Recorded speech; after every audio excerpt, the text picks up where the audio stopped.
I don't think I'm unique in this feeling. Like, there's probably millions of people out there right now, many of which are listening to this, that have a feeling like they have more to give than they're giving.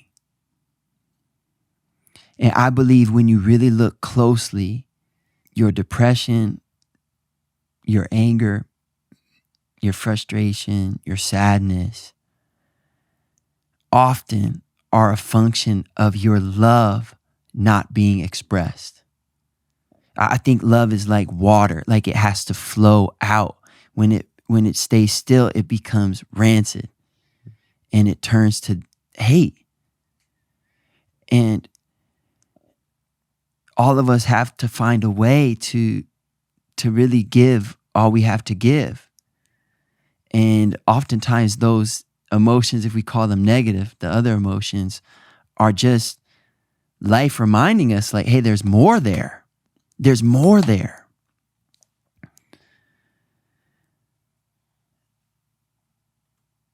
Period. Enter, indent. So then you asked about this compelling vision of the future. It's so important, man. I lived years of my life where kind of the main book I was living off of was The Power of Now by Eckhart Tolle. What an incredible book.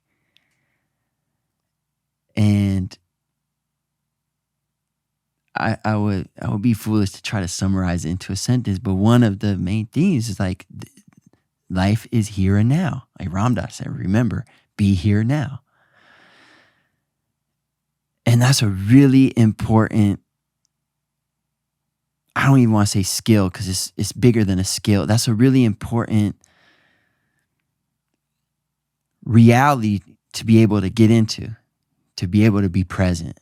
And most of us like have no idea how to do it because we're going 100 miles an hour. Like we don't know how to stop and be present and be here. Like we do it right now. Take a breath, like.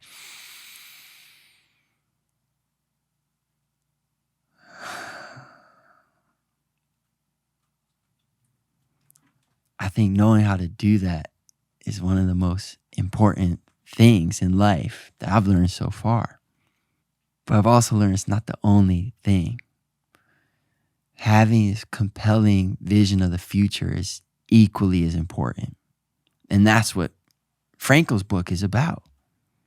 One of the main things it's about is if you don't have a thing in the future, a version and a vision of your own future that's exciting to you, you'll die inside. And if you do, you can overcome literally anything. This practice of having a vision of the future, a direction that we're living into, is so important, and almost no one does it. Most people are floating through life, just being blown by the whims of other people's desires, what the ideas that are being fed to them, and like the tectonic plates of like what's happening in society and civilization as a whole. But when you can say, no, this is my life. I'm sovereign of my body, my spirit, and my life. And this is the future I'm building for myself. And I'm going to take action every day to go that direction. And I'm going to fall 1,000 times. I'm going to get lost over here, but I'm going to keep moving that way. And that's what living a life of faith, a life of consciousness, and life of vision and creation is.